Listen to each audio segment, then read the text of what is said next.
অথচ নবীজি ফরমাইছেন আল্লাহ রাব্বুল আমিন যাকে ভালোবাসেন মাঝে মাঝে বিপদ দিয়ে থাকেন। তাহলে 3 বছরের ভিতরে একদিন তোমার কোনো বিপদ হলো না, আমার বিপদ হলো না, বোঝা যায় যে আমাদেরকে আল্লাহ তাআলা ভালোবাসে না। এখন তুমি আমাকে তালাক দেওয়ার জন্য নবীর দরবারে যখন যাচ্ছিলা, উষ্ঠাতে যখন পড়ে গেলা, একটু ব্যথা পাইলা, বোঝা গেল আল্লাহ তোমাকে ভালোবাসছে। বলেন সুবহানাল্লাহ। তাই মা বোনেরা বলছি, দাম্পত্য জীবন সব সময় সুখের হয় না। স্বামীকে সব সময় আপনার জন্য ভালো ভালো আনবে এটা হতে পারে না। এই জন্য স্বামী যে কাপড়টা দিবে, যে জিনিসটা আপনার জন্য এনে দিবে, এটা দিয়ে আপনার সন্তুষ্ট থাকতে হবে। স্বামী বেচারা যদি অসুস্থ হয়ে যায়, আল্লাহকে পাওয়ার জন্য আপনি খেদমত করবেন এই উদ্দেশ্যে যে আল্লাহর পরে আমার স্বামী স্থান। বলেন সুবহানাল্লাহ। আল্লাহর পরে যা মর্যাদা রাসূল দিয়েছে সেটা হলো স্বামী। কোন স্ত্রী যদি এই মনে করে যদি খেদমত করে, আল্লাহ রাব্বুল আমিন তাকে জান্নাতের নেত্রীর সাথে তাকে জান্নাতে যাওয়ার সুযোগ করে দিবে। বলেন সুবহানাল্লাহ। লা ইলাহা ইল্লাল্লাহ, লা ইলাহা ইল্লাল্লাহ, লা ইলাহা ইল্লাল্লাহ মুহাম্মাদুর রাসূলুল্লাহ সাল্লাল্লাহু আলাইহি ওয়াসাল্লাম। বন্ধুরা আমার, আমি আমার আলোচ্য বিষয়ের দিকে চলে আসছি। ভূমিকাটা এতটুকু পর্যন্ত বললাম। আলোচ্য বিষয় দেওয়া হয়েছে বান্দা এবং আল্লাহর হক সম্পর্কে আলোচনা করার জন্য। আল্লাহর হক সম্পর্কে কি আলোচনা করব বাবা? আল্লাহর হক যেটা আছে আল্লাহ আদায় করে দিয়েছে। বলেন সুবহানাল্লাহ। একটু বাকি আছে। আল্লাহ রাব্বুল আমিন আল্লাহ তাআলা 90 ভাগ আদায় করে দিয়েছে। বাকি যেটা আছে এটা আপনি নিজে কামাই করে দিন। কামাই করার পরে আল্লাহ রাব্বুল আমিন আপনাকে দিবে। বলেন সুবহানাল্লাহ। আল্লাহ রাব্বুল আমিন কেমন ভাবে আদায় করেছেন? আপনাকে যদি প্রশ্ন করি, আমরা পৃথিবীর বুকে 100 বছর আগে ছিলাম কিনা? আমরা ছিলাম না। অর্থাৎ 1000 বছর পূর্বেও, 1000 কোটি বছর পূর্বে পৃথিবীর বুকে মানুষ ছিল না। আধুনিক বিজ্ঞান বলেন এই মহাবিশ্ব আল্লাহ তাআলা সৃষ্টি করেছেন 1000 কোটি বছর হয়ে গেল।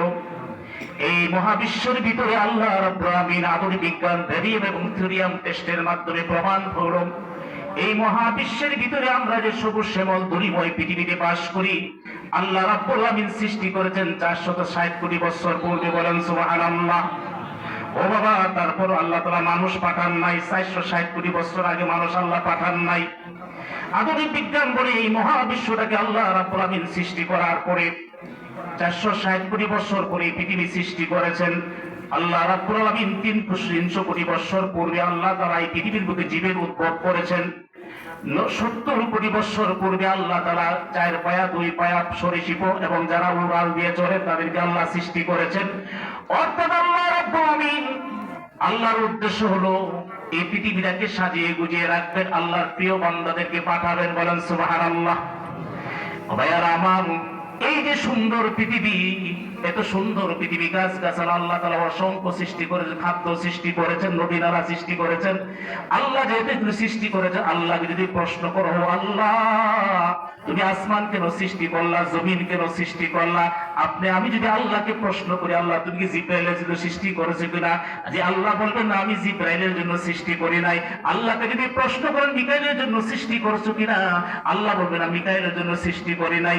আল্লাহ যদি প্রশ্ন করেন জিন জাতির জন্য সৃষ্টি করছো কিনা, আল্লাহ বলবেন না জিন জাতির জন্য আমি সৃষ্টি করি নাই। আল্লাহকে যদি প্রশ্ন করো, আল্লাহ এত প্রশ্ন করলাম তুমি না বললা, তাহলে তুমি এই পৃথিবীটা কার জন্য সৃষ্টি করলা? আমার আল্লাহ বলবেন বান্দারে তোর জন্য সৃষ্টি করেছে। আপনার জন্য আল্লাহ তাআলা সৃষ্টি করেছেন, আসমান সৃষ্টি করেছেন আপনার জন্য। আল্লাহ তাআলা আপনাকে আসমান দিলেন, জমিন আল্লাহ তাআলা আপনার জন্য সৃষ্টি করেছেন। আল্লাহ আপনাকে এত মহব্বত করে আল্লাহ আপনাকে জমিন দিলেন। জমিনের ভিতরে কোটি কোটি টাকার সম্পদ আছে, এইগুলো আল্লাহ তাআলা মানুষের জন্য আল্লাহ সৃষ্টি করলেন। ও বন্ধু, এই জমিনের উপরে অসংখ্য ধরনের ফলের গাছ আছে, আল্লাহ তাআলা কার জন্য সৃষ্টি করেন? আপনি যে মানুষ, তার জন্য আল্লাহ তাআলা সৃষ্টি করেছেন। অসংখ্য প্রকারের মাছ আমরা খাচ্ছি, এটা কার জন্য আল্লাহ তাআলা সৃষ্টি করেন নাই, আল্লাহ তাআলা আপনার জন্য সৃষ্টি করেছেন। বলেন সুবহানাল্লাহ। আল্লাহ রাব্বুল আলামিন তার পবিত্র কালামে বলেন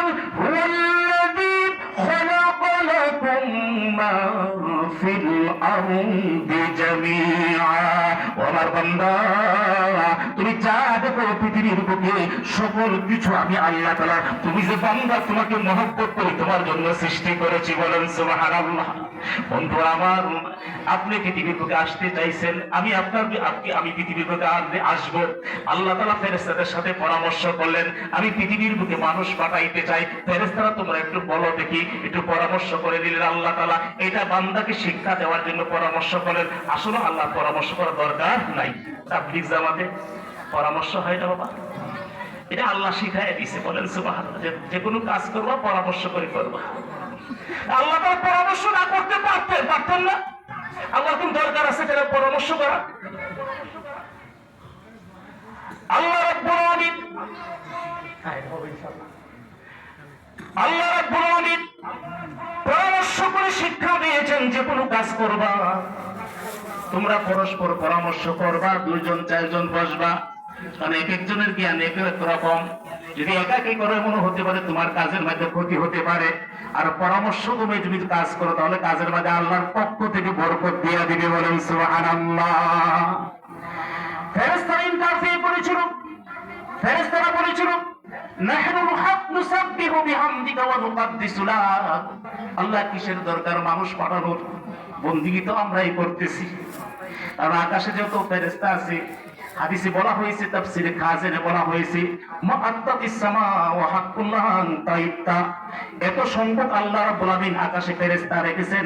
ফেরেশতা বড় আকাশ কেটকেট করতেছে। কেটকেট বুঝেননি আপনারা? কোনো কিছু যদি উপরে থাকে নড়াচড়া করলে কি করে, কি বলে? কেটকেট করে, ক্যাসমেস করে, কি কয় আপনাদের সাথে? হ্যাঁ, মসমস করতেছে, মসমস করে। এত অসংখ্য ফেরেশতা আল্লাহ রাব্বুল আলামিন রেখেছেন। কথা শুনে বুঝেন তো? এত অসংখ্য ফেরেশতা আল্লাহ রাব্বুল আলামিন রেখেছেন, 4 আঙ্গুল পরিমাণ স্থান বাকি নাই। সকল ফেরেশতাগুলি আল্লাহর বন্দেগী করছে, বলেন সুবহানাল্লাহ। এই জন্য ফেরেশতারা বলছে, আল্লাহ বন্দেগী করে তো আমরাই করছি, মানুষ পাঠানোর দরকার নেই। আল্লাহ রাব্বুল আলামিন ধমকি দিয়ে বলে, ইন্নী আ'লামু মা লা তা'লামুন, আমি যা জানি সেটা তোরা জানিস না। আল্লাহ ধমকিটা বসাইয়া দিলেন। এই তাফসীর করতে গিয়ে মুফাসসিরিন কিরাম ব্যাখ্যা করেছেন, ও ফেরেশতারা রে, তোরা জানিস না আমি বান্দার প্রতি আল্লাহর যে ভালোবাসা, সেই ভালোবাসা তোদের ফেরেশতার প্রতিও নাই, বলেন সুবহানাল্লাহ। সেই জন্য আল্লাহ রাব্বুল আলামিন দুনিয়ার বুকে মানুষ পাঠাইতে চান, অর্থাৎ সমস্ত ভালোবাসা আল্লাহ রাব্বুল আলামিন মানুষকে দিয়েছেন, বলেন সুবহানাল্লাহ। এমন ভালোবাসা দিয়েছেন, অন্যান্য মাখলুক আল্লাহ তাআলা সৃষ্টি করেছেন, ফেরেশতাকে বলছেন সৃষ্টি করো, করছে না, হলে আল্লাহ বলছেন কুন ফায়াকুন, হয়ে গেছে। আর মানুষের ব্যাপারটা আল্লাহ রাব্বুল আলামিন বিভিন্নভাবে সৃষ্টি করেছেন। আল্লাহ রাব্বুল আলামিন বলে, খালাকতু বিয়াদাইয়া, আমি মানুষকে নিজ হাতে সৃষ্টি করেছি, বলেন সুবহানাল্লাহ।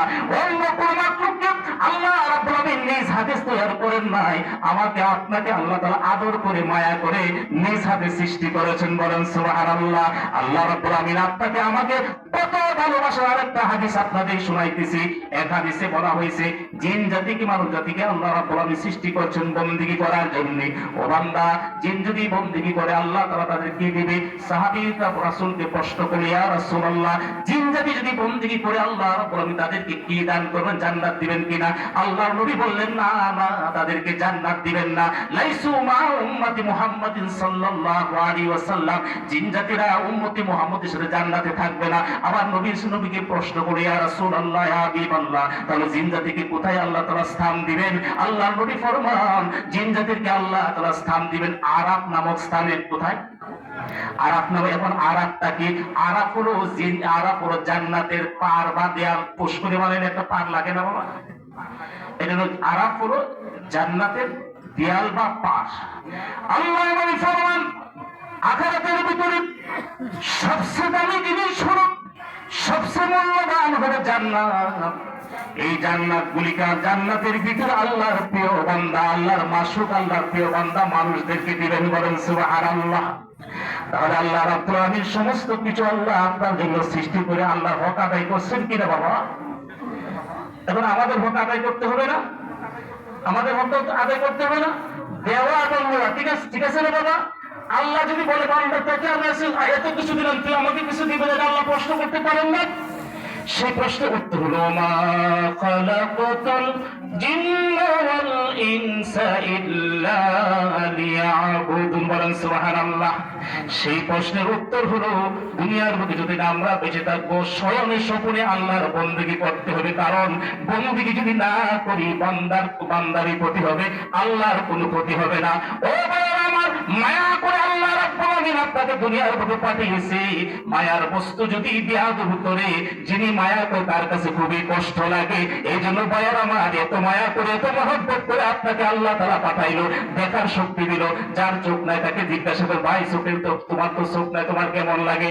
সেটাকে জিজ্ঞাসা করেন। আপনি এত সুন্দর করে আল্লাহর চোখ পাইলেন, দেখলেন, আল্লাহ তাআলা মুখ বলার শক্তি দিল, হাত ধরার শক্তি দিল, চলার শক্তি দিল। এমন তো মানুষ আছে চলতে পারে না, পা নাই, আছে না বাবা? আল্লাহ তাআলা আপনাকে এত কিছু দিল, চলার শক্তি দিল, দেখার শক্তি দিল, বলার শক্তি দিল। এত কিছু দেওয়ার পরে বাবা যদি আপনি আল্লাহকে ভুলে যান, তাহলে সর্বনাশ হয়ে যাবে। সর্বনাশটা আপনারই হবে, আমারই হবে, আর কেউ হইব না। নিজের হিসাব নিজেই কিন্তু দিতে হবে। যত বড় আজকে দুনিয়ার মধ্যে বাহাদুরি করি না কেন, কবরে যেতে হবে কিনা বাবা? কবরে যেতে হবে কিনা? আমরা দুনিয়াতে যেরকম একা আসছি, কবরে একাই থাকতে হবে। আপনার সন্তান দিয়া কবরে আপনাকে বাঁচাবে না। এত স্ত্রীকে এত মহব্বত করেন, নিজে না খাইয়া অনেক সময় স্ত্রীর জন্য নিয়ে আসেন, নিজে না খাইয়া অনেক সময় সন্তানের জন্য আমরা নিয়ে আসি। সন্তান কিন্তু কবর আপনাকে বাঁচাইবে না, স্ত্রী বাঁচাইবে না, ভাই বরাবর কেউ বাঁচাইবে না। নিজের বাঁচার নিয়ে নিজের চিন্তাই করতে হবে। সেই চিন্তাটা হলো আল্লাহর হুকুম পালন করতে হবে। ভাইয়েরা আমার, প্রত্যেকটা সময়ের হিসাব কিন্তু আল্লাহ আপনার কাছ থেকে নেবেন। আল্লাহ তাআলা আপনাকে যেরকম পাঠিয়েছেন, প্রতিটি মুহূর্তের হিসাব আল্লাহ তাআলার কাছে আপনার দিতে হবে। দেওয়া ছাড়া এক কদম সামনে অগ্রসর হতে পারবেন না। আল্লাহ তাআলা আমাদের সকলকে আল্লাহর হুকুম পালন করার তৌফিক দান করুন। সকলে বলে আমিন। করবেন তো বাবা? আমরা তাহলে কি করতে হবে? ইবাদত করতে হবে। কি করতে হবে বাবা? ইবাদতের মধ্যে সবচেয়ে বড় ইবাদত কোনটা বাবা? নামাজ। নামাজটা পড়বেন তো ইনশাআল্লাহ? ভাইয়েরা আমার, নামাজ ছাড়া যাবে না। কারণ যে ব্যক্তি নামাজ পড়ে না, তার মতো বিপদ হাসরের ময়দানে আর কেউ হবে না। আল্লাহ রাব্বুল আলামিন বলবেন, বান্দা জান্নাতে চলে যা। বলার সাথে সাথে আমরা দৌড়িয়া জান্নাতে যাব, জান্নাতে যাব, জান্নাতে দরওয়াজা খোলার জন্য গিয়া দেখো জান্নাতের তালা মারা। আল্লাহর কাছে বলবো, রব্বুল আলামিন, ও আল্লাহ, জান্নাতের তালা মারা কেন? তালাটা খুলে দাও। আমার আল্লাহ রাব্বুল আলামিন বলবেন, চাবি তোমার কাছে আছে, তালা খুলে নাও। আমরা বলবো, আল্লাহ চাবি তো নাই। আল্লাহ বলবেন, বিসমিল্লাহ বলে তালাতে স্পর্শ করো। তখন আমরা প্রশ্ন, বিসমিল্লাহ বলে তালাতে স্পর্শ করবো সকলে। কাহারও স্পর্শ মাধ্যমে তালা খুলবে, আর কাহারও স্পর্শের মাধ্যমে তালা খুলবে না। অর্থাৎ দুনিয়ার বুকে যারা নামাজ পড়েছে, বিসমিল্লাহ বলে তালাতে স্পর্শ করার সাথে সাথে তালা খুলে যাবে। আর বেনামাজিরা শতবার বিসমিল্লাহ বললেও তালা খুলবে না। বেনামাজি ভাইরা, জান্নাতের বাইরে যারা থাকবে তাদের জাহান্নামে যেতে হবে। জাহান্নামের আগুন, পৃথিবীর এমন কোন বাহাদুর নাই। ছেলেরা হাসে, এই ছেলে তুমি যে হাসতেছো বাবা, জাহান্নামের আগুন কত কঠিন। মানুষ আসলে বোকা আমরা। জাহান্নামের যে আগুনটা আছে বাবা, হাসরের কথাটাই বলি। বর্তমানে সূর্যটা কত মাইল উপরে? 9,30,00,000 মাইল উপরে স্থাপন আছে। সূর্যের কেন্দ্রের ভিতরে 1,50,00,000 সেন্টিগ্রেড তাপ আছে। একটু বিজ্ঞানের কথা বলছি, একটু ভালো করে বুঝেন। আল্লাহ তাআলা তার বান্দাকে মহব্বত করেন আর ভালোবাসেন বিদায় চন্দ্রটা 9,30,00,000 মাইল উপরে সেট করেছেন। সূর্যের যে আলোটা পৃথিবীতে পৌঁছে 23 কোটি ভাগের 1 ভাগ পৌঁছে, 23 কোটি ভাগের 1 ভাগ পৌঁছে। কারণ যাতে বান্দার যাতে কষ্ট না হয়, সেই জন্য আল্লাহ পুরোটা দেন নাই। সূর্যের কেন্দ্রের ভিতরে 1,50,00,000 সেন্টিগ্রেড তাপ আছে। এটা হয়তো অনেকে বুঝেন নাই। হুজুর সেন্টিগ্রেড মাথায় দেয় না, খাই বুঝি না। এটা একটা তাপের একক, যারা বিজ্ঞান পড়ছে তারা বুঝবে। তাপমাত্রা একক, অর্থাৎ একটা পানি গরম করতে হলে পানিটা যখন ফুটে তখন 175 থেকে 200 সেন্টিগ্রেড যখন তাপ হয় তখন পানিটা ফুটে, এর আগে ফুটে না। আচ্ছা, 175 থেকে 200 সেন্টিগ্রেড তাপে যখন পানিটা ফুটে তখন আমরা আঙুল রাখতে পারি? এই যে লোহাটা আছে, এই লোহাটা আরেকটা লোহার থেকে গলায় লোহাটা বানাইছে। একটা লোহা গলাইতে হলে আধুনিক বিজ্ঞান বলেছে 1443 সেন্টিগ্রেড তাপ দিলে লোহাটা গলে পানি হয়। এখন তো বলেন তো বাবা, লোহার থেকে শক্ত না আমরা নরম? হ্যাঁ, চিন্তা করে দেখেন, একটা লোহা গলাইতে যদি 1443 সেন্টিগ্রেড তাপ দিলে লোহা গলে আমাদের অবস্থা কি হবে? আর ওই সূর্যের ভিতরে কেন্দ্রের ভিতরে 1,55,00,000 সেন্টিগ্রেড তাপ আছে। এই তাপটা হাসরের ময়দান যখন কায়েম হবে, মুসলিম শরীফের হাদিস তুদনাস শামসু ইয়াউমাল কিয়ামাতি মিনাল খালকি হাত্তা তাকুনা কামিকদার মিল, হাসর ময়দান যখন কায়েম হবে পুরা সূর্যটা 1 মাইল উপরে ফিট করে দেওয়া হবে। নাউযুবিল্লাহ। নবীজি ফরমান, ওই মুসিবতের দিনে আমার উম্মতগুলি দিশাহারা হয়ে পাগলের মতো দৌড়াদৌড়ি করবে বাঁচার জন্য।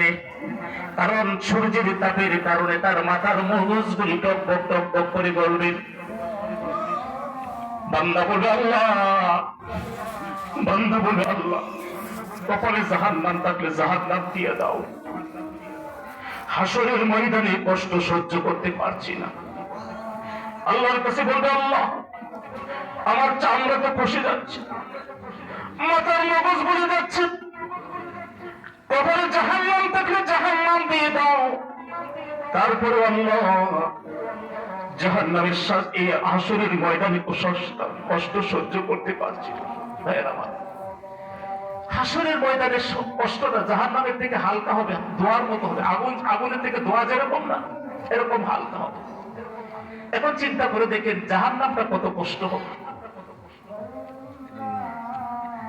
ভাইয়েরা আমার, যারা জান্নাতে যেতে পারবে না তারা জাহান্নামে যেতে হবে। জান্নাত জামাত জাহান্নাম দুনিয়া থেকে মানুষ কামাই করছে, যেটা আমরা দেখতে পাই। বর্তমানে বাংলাদেশের মানুষ, এই পৃথিবীর মানুষ জাহান্নামের দিকে দৌড়িয়ে দৌড়িয়ে যাচ্ছে।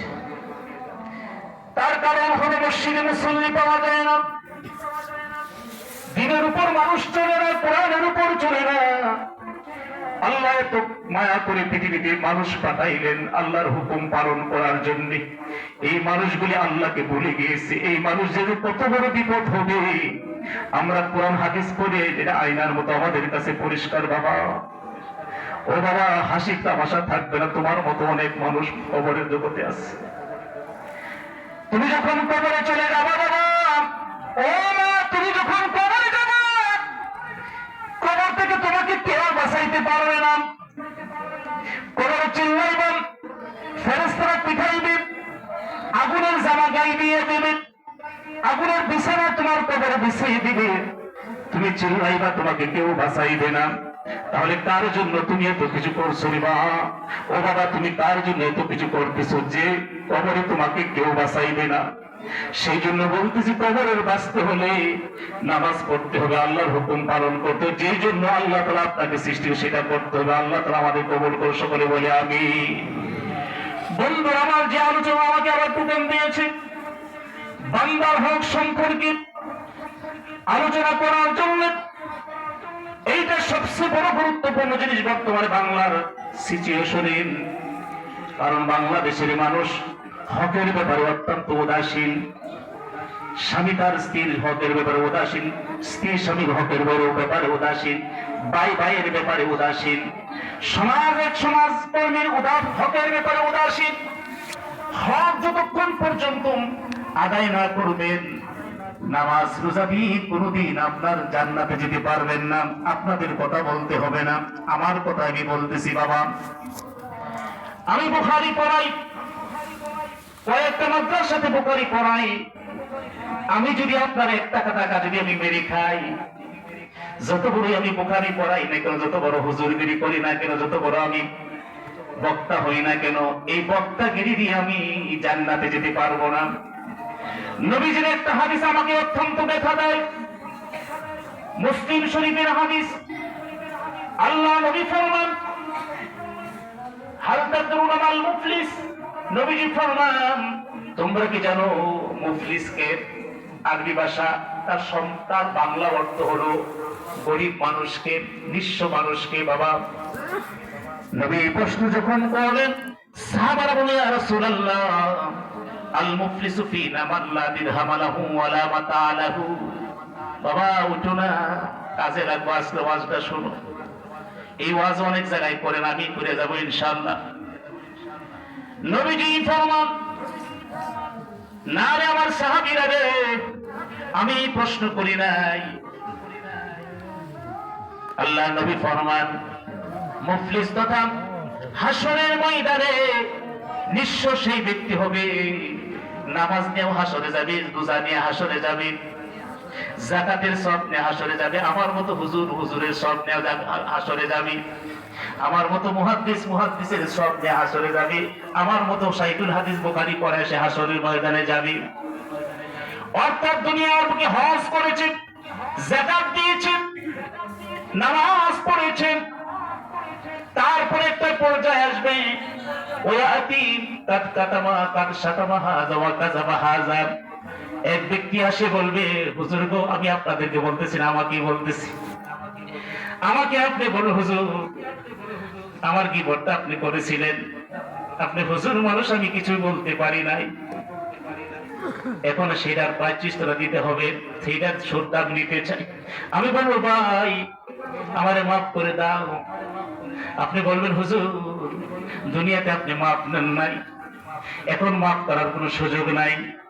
আরেক ব্যক্তি আসে বলবেন, অকাদ কাকালা মালা হাজাব, হুজুর গো, আপনি আমার 100 টাকা হাওলাত নিয়েছিলেন, আপনি সেটা দেন নাই, আপনি মোবাইলে ফ্লেক্সিলোড করেছিলেন 100 টাকা, এটা তো দেন নাই। হুজুর মানুষ, আমি কিছুই বলতে পারি নাই, আমাদের মসজিদের হুজুর। হুজুর আপনি জানেন 1000 টাকা আপনি নিয়েছিলেন, টাকাটা আপনি দেন নাই। আমি বলবো ভাই তুমি আমাকে মাফ করে দাও।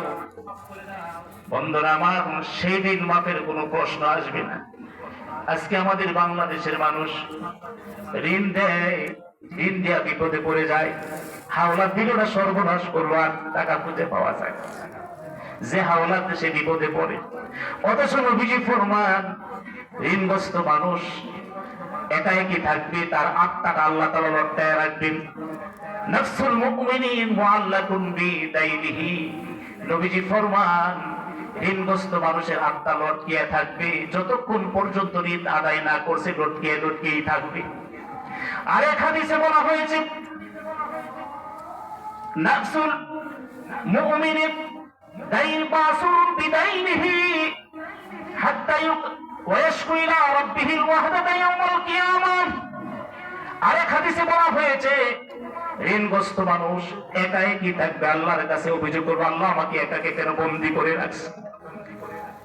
ভাইয়ারা আমার, ঋণটা এত খারাপ, যদি ঋণ আদায় না করা হয়, ভালো করে খেয়াল করেন, মা বোনদেরকে বলছি, নবীজির জমানায় যখন কোনো জানাজার নামাজ যখন উপস্থিত হতো, জানাজার নামাজটা নবীজি পড়াইতেন, বলেন সুবহানাল্লাহ। সাহাবীরা মনে করতো আমার সন্তানের জানাজার বিশ্বনবী রাহমাতুল লিল আলামিন পড়াবে, কারণ নবী জানাজা যদি পড়ায়, সাহাবীদের ধারণা ছিল আল্লাহ তাআলা জান্নাত দান করবে। সন্তানও মনে করতো আমার বাবার জানাজা নবীজি পড়াবে, এমনটাই ধারণা করতো। নবীজি জানাজায় উপস্থিত হওয়ার পরে নবীজি প্রশ্ন করতেন, ব্যক্তিটা ঋণ আছে কিনা, যদি বলতো ঋণ আছে, ঋণ পরিশোধ করছো কিনা, তো না, তাহলে ঋণ পরিশোধ করো, আগে টাকা মানুষকে দিয়ে দাও।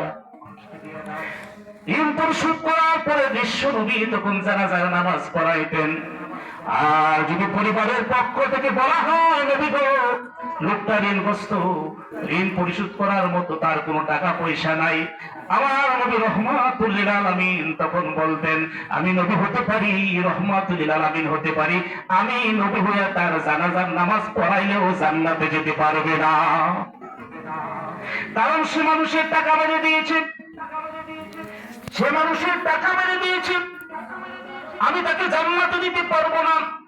যে ব্যক্তি পাওনাদার, সে যদি তাকে ক্ষমা না করে, আল্লাহ রহমানুর রহিম, যত পাপ করেছে আল্লাহর কাছে ক্ষমা চাইলে আল্লাহ তাআলা তাকে ক্ষমা করে দিবে বাবা।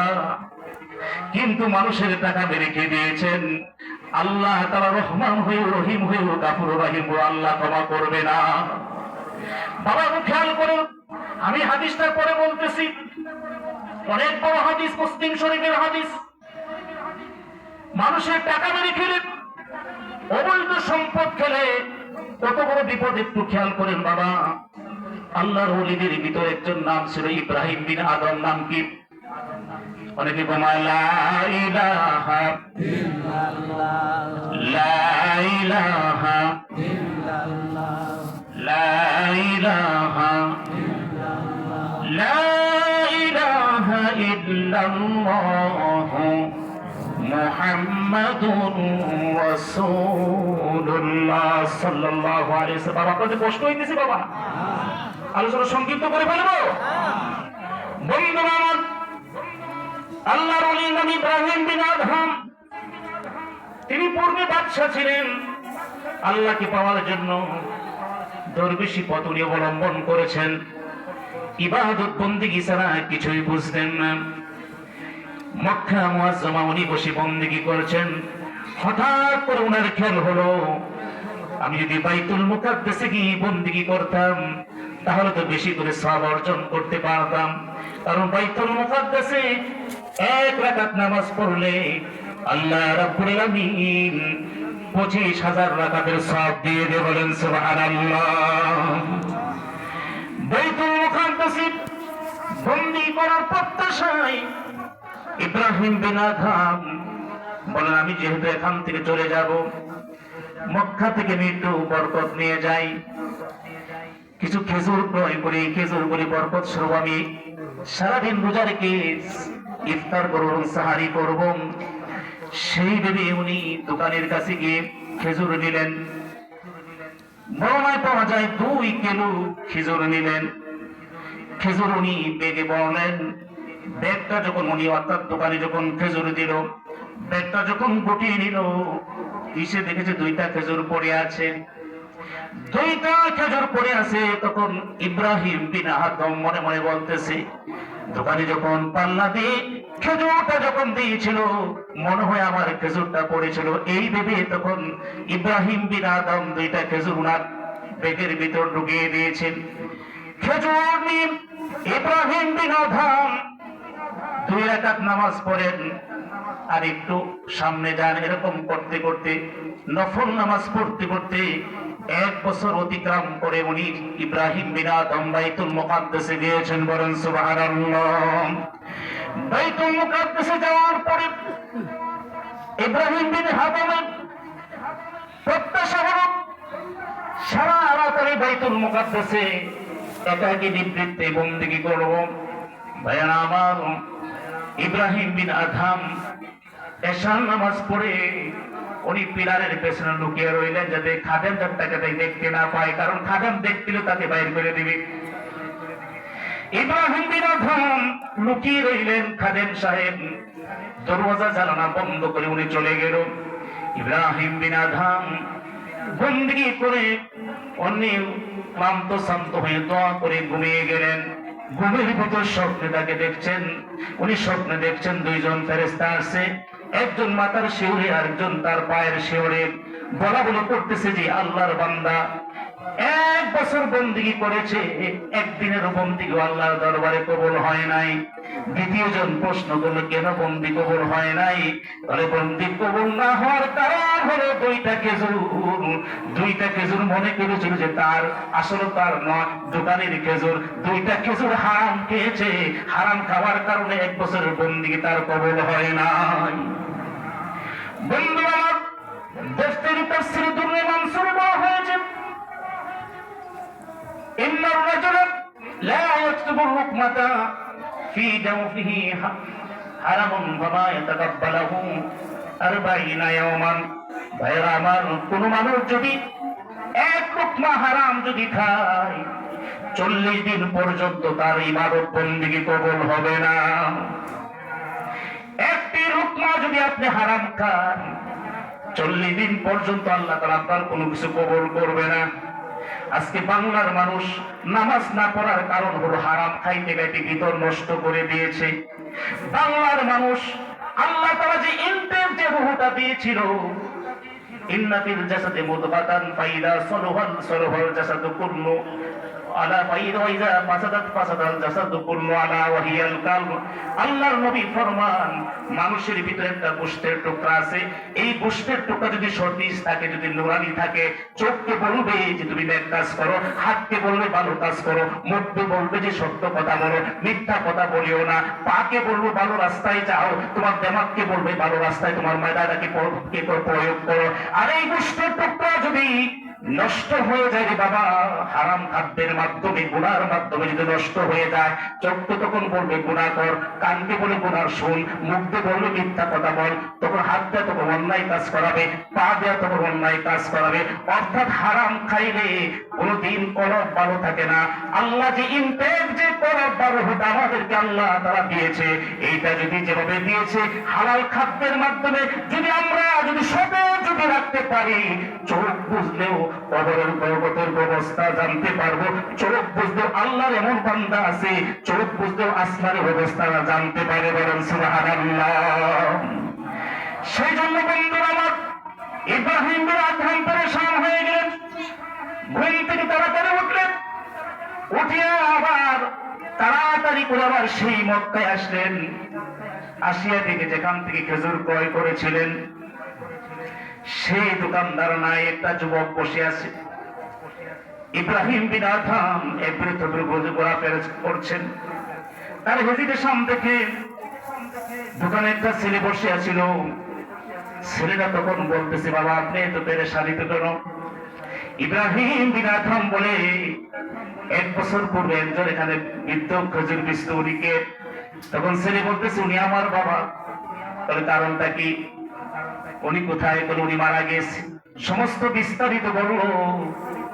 এখন ছেলে বলতেছে, বাবা আপনি মুরব্বী মানুষ, 2টা খেজুরের ভিতরে আমার হক আছে, আমি মাফ করে দিতে পারি, কিন্তু মার হকটা আমি মাফ করতে পারি না, এর অধিকার আমার নাই। আমার এক বোন জীবিত আছে, বোনের হক 2 খেজুরের ভিতরে আছে, আমারটা আমি মাফ করতে পারি, বোনেরটা আমি মাফ করতে পারি না। তখন ছেলেকে বলতেছে, বাবা তোমার বাবা মার কাছে আমাকে নিয়ে নাও। মার কাছে গিয়ে খেজুরের মাপ নিয়েছে, বোনের বাড়িতে যেখানে বিয়ে সেখানে গিয়ে খেজুরের মাপ নেওয়ার পরে ইব্রাহিম বিন আদহাম আমার রাত্রে যখন ঘুমিয়ে কান্নাকাটি করে আল্লাহর কাছে বলতে, আল্লাহ 1 বছর পর্যন্ত আমার বন্দেগী কবুল হয় নাই, যে বন্দেগীর জন্য আমি বাদশাহী ছেড়ে দিলাম, এই বন্দেগী যদি তোমার দরবারে যদি কবুল না হয়, তাহলে জীবন দেখে আমার লাভ কি? আমার আল্লাহ রাব্বুল আলামিন ইব্রাহিম বিন আদহামকে তখন বললেন, ইব্রাহিম রে, খেজুরের মাপ নেওয়ার পরে তোমার 1 বছরের বন্দেগী যেটা স্টক হয়েছিল, মওকুফ ছিল, আমি আল্লাহ তাআলা কবুল করে নিয়েছি। বলেন সুবহানাল্লাহ। বন্ধুরা আমার, হকের ব্যাপারে আজকে আমরা অত্যন্ত গাফিল। হাসর ময়দান যখন কায়েম হবে, হকদাররা সকলে আমার কাছে আসবে, আমি যে হুজুর তাতে কি হয়েছে? আসিয়া বলে, হুজুর একটা সাবান নিয়েছিলেন আমার দোকান থেকে, আপনি সাবানের টাকাটা তো দেন নাই, আমি ভাই আমাকে মাফ করে দাও। তখন আপনি বলবেন, না হুজুর আজকে মাফের জায়গা না, আজকে সবের জায়গা, তার সবটা সব পেতে পেলে আমি জান্নাতে যাইব। ওই হাসরের ময়দানে ইয়াউমা ইয়াফতিনুল মারউ মিন আখিহি ওয়া উম্মিহি ওয়া আবিহি ওয়া সাহিবাতিহি ওয়া বানি। ও বাবা, সবের কারণে সন্তান মায়ের কাছে পরিচয় দিবে না, মা সন্তানের পরিচয় দিবে না। যদি দূর থেকে দেখা যায় ওই যে ছেলে, তখন মা পলায় যাবে, কারণ মা মনে মনে ধারণা করবে, আমি যে ছেলের সামনে যাই, ছেলে তো বলবো, মা তুমি এত আদর আমাকে করতে, আজকে একটু সব করো, এই সবের দ্বারা আমি জান্নাতে চলে যাব। তখন মা মনে মনে ভাববে, আমার সব যদি চলে যাবে তো জান্নাতে যেতে পারবো না। মা সন্তান থেকে পলায়ন করবে, বাবা সন্তান মা থেকে পলায়ন করবে, বাবা সন্তান থেকে পলায়ন করবে, কেউ কারো সাক্ষাৎ দিবে না, যাতে দিক দিকেই তো সব নিয়ে নিবে। ও বন্ধুরা আমার, তখন আমি বলবো, ভাই আমাকে মাফ করে দেন। তখন আপনি বলবেন, না হুজুর মাফের কোনো এখানে প্রশ্ন আগে আমার হকটা আদায় করে। এখন আসেন, হকটা কেমন আদায় করবে, কয় টাকা মারলে কি দিতে হবে? আমি একটা কিতাব পড়েছিলাম ছাত্র জীবনে, তার নাম হলো আল আসবা ওয়ান নাজায়ের। মুফতি যারা পড়ে তারাই কিতাবটা পড়েন। আশফাউন নাযাইর ৭২ নম্বর পৃষ্ঠায় বলা হয়েছে, যে ব্যক্তি এক দানিক পরিমাণ সম্পদ কারো আত্মসাৎ করবে, এক দানিকের জন্য ৭০০ ওয়াক্ত নামাজ দিতে হবে, যে নামাজটা জামাতের সাথে আদায় করেছে। এখন হুজুর বলবেন যে হুজুর দানিক তো বুঝলাম না, এটা কি? আমি যখন আজ থেকে নিয়ে যখন ১,০০০ টাকা যখন রূপার বড়ি হয় তখন হিসাব করে বাইর করছিলাম, এক দানিকের তখন মূল্য ছিল ১,০০০ টাকা বড়ি যখন ছিল, এক দানিকের মূল্য ছিল ৬ টাকা ৪১ পয়সা। এখন যদি ৩,০০০ টাকা হয়, ৩ ৬ 18, আবার ৩ ৪ আবার কি পূরণ দেন ১২০ বা ২৩, তাহলে আবার ১৯ টাকা ২৩ পয়সার কারণে ৭০০ ওয়াক্ত নামাজ দিতে হবে। ভাইয়ের আমার চিন্তা করে দেখেন তার কতটা আমরা মেরে খেয়েছি। যদি এক দানিকের জন্য ৭০০ ওয়াক্ত নামাজ যদি আপনার আমল থেকে চলে যায়, পড়ে রাখা তার নামাজ আপনি পড়েছেন, তখন দেখা যাবে যে পাওনাদার আবার দাঁড়িয়ে থাকবে, আমার কাছে দাঁড়িয়ে থাকবে। আমি আপনাদেরকে বলবো আপনারা ভালো মানুষ, আপনি আয়া বলুন হুজুর একটা গালি দিয়েছেন আমি প্রতিবাদ করতে পারি নাই, একটা থাপ আপনি এলাকার মাঠ বলছিলেন, একটা থাপ্পড় মারছিলেন, একটা বাড়ি মারছিলেন, আমি প্রতিশোধ দিতে পারি নাই। আমি বলবেন তুমি আমাকে মাফ করে দাও, আমি তোমাদের ইমাম ছিলাম, হুজুর ছিলাম। বলবেন না হুজুর আজকে মাপা মাপা কোনো কথা নাই, আজকে দিয়া দেন। বন্ধুরা আমার দেখা যাবে যে আমার সব নামাজ সব শেষ হয়ে যাবে, আমার হজ শেষ হয়ে যাবে, আমার হুজুরগিরি শেষ হয়ে যাবে, আমি যে যাকাত দিয়েছি যাকাতের সব চলে যাবে, আপনি নিয়ে দিবেন। পাওনাদার যেহেতু আমি হকের ব্যাপারে আমার কোনো কি ছিল না, সজাগ ছিল না, আমি সেদিকে কাম দিতাম না। ও বাবা সবসময় খেয়াল রাখবেন, শয়তান কোনোদিন মানুষের ভালো চায় না। পকেটে আপনার টাকা আছে, পাওনাদার সামনে আছে, তারপর দিতে মনে চায় না, তার কারণ হলো শয়তান আপনাকে বিপদে ফালাইবে। এই জন্য বাবা আমি এবছর যখন হজে গিয়েছি, কার গাছের আম খাইছিলাম, আমার মামিরে বলতেছি মামি আপনার গাছ থেকে তো কত আম খাইছি। আমার মামি আবার একটু পাগল হয়েছে, বেটা এটা লেগে মাপ কেমন লাগে। আমি বললাম মামি আজকে যদি মাপটা যদি না চাইতাম, আপনি আমার মামি আপনি আমার 12টা বাজাইয়া দিতে। আমার খেয়াল আছে ছাত্র জীবনে একটা উক খাইছিলাম, আপনার তো উকিত বললেন, একটা উক খাইছিলাম, তখন আমি বালেগ হই নাই। উকের জন্য আমি প্রায় 30 বছর পরে 100 টাকা দিলাম। তখন সকলে আমাকে বলতেছে কি পাগল হয়ে মাদ্রাসা করে কি পাগল হয়েছি। আমি বললাম বাবা ও আমার ভাই আমি পাগল হই নাই, কারণ এই যে একটা উকের কারণে আমার হুজুর দুই তারা নিয়ে নিবি, আমার হজের সব তারা নিয়ে নিবি। ভাই আমার আপনারা গৃহস্থ মানুষ, অনেক সময় দেখা যায় এই যে রাস্তাতে গেলে 5 মিনিট সময় বেশি লাগবে, কোনাকুনি দৌড়বাড়ি না বাড়ি কিনা। আপনি যে খেতে যে কোনাকুনি বাইরে গেলেন, আপনার পায়ের নিচে যে একটা চারা পড়লো, হইতে পারে এটা মরিচের চারা, না হলে বেগুনের চারা, আপনার পায়ের পরে যে এটা নষ্ট হইল, আপনি কাঠটা নষ্ট করলেন, এই চারাটা যে আপনার পায়ের পরে যে নষ্ট হলো, এটার জন্য কাল হাসরের ময়দানে জবাবদিহি করতে হবে। যুবক বসে কত মানুষের কাছে আম না খাইছেন রে বাবা, কত গাছের ফল না আপনি খাইছেন, না বইলা খাইছেন। হেরা যদি মাপ না করে, তাদের মাপ দেওয়া ছাড়া আপনি জান্নাতে যেতে পারবেন না। সেই জন্য আমার ছাত্র জীবন থেকে কে কত টাকা পাইতো আমি লিখে রাখতাম, কারণ আমার সবচেয়ে বড় ভয় হয় বান্দার হকের ব্যাপারে। আমার হুজুরগুলি তো তারা বান্দারা নিয়ে নিবে, বান্দার হক যদি আমি মেরে কে ফেলি। ভাই আমার আমাদের বাংলাদেশের ভিতরে দেখা যায় 1 বিঘা 2 বিঘা সম্পদ আছে, তারপরও তার পেট ভরে না, লাইল যতক্ষণ ঠেলাঠেলি না করে। দেখা যায় যে প্রতি বছরই দেখা কুদাল লাইলটা কি ছোটকের ক্ষেতটা বড় বানায় কিনা। আপনাদের দেশে নাই বলো, তাই না? আপনার দেশে নাই না বাবা। হাদিসটা শুনেন, বুখারীর হাদিস, মান আখাযা শিবরান মিনাল আরদি যুলমান তুইতাহু ইয়াউমাল কিয়ামাতি 7 আরদিন। বুখারী শরীফের হাদিস, নবীজি ফরমান, যে ব্যক্তি অন্যায়ভাবে 1 বিঘত সম্পত্তি যে ব্যক্তি আত্মসাৎ করবে, এই যে এত বড় অন্যায় করলো, এই অন্যায়ের কারণে কাল হাসরের ময়দানে 7 তবক জমিন তার গলায় মধ্যে ঝুলাইয়া তাকে শাস্তি দিবে। এখন চিন্তা করেন, একটা কলসি তো আপনি বড় করে রাখতে পারবেন না, একটা মূর্তি তো বড় করে রাখতে পারবেন না, একটা ব্যাগই তো আপনি রাখতে পারবেন না। 7 যুবক জমিন তার গলার মধ্যে ঝুলাইয়া দিবে, আপনি মনে করবেন আপনি ছোট থাকবেন না। না, আল্লাহ তাআলা আপনাকে এরকম বড় করে বানাইবে যাতে এই জমিন গুলি আপনি ধরে রাখতে পারো, কষ্ট যাতে বেশি করে হয়। তাহলে ভাই আমার, এত বড় অন্যায় যদি, এই অন্যায়ের কারণে শাস্তি যদি এত বড় হয়ে থাকে, তাহলে কেন আমরা জমিনে লাইন ঠেলাঠেলি করি বাবা? এটা বাদ দেওয়ার দরকার আছে কিনা? কার লাগে আপনি করতেছেন? সন্তানের জন্য। সন্তান কি আপনার জবাব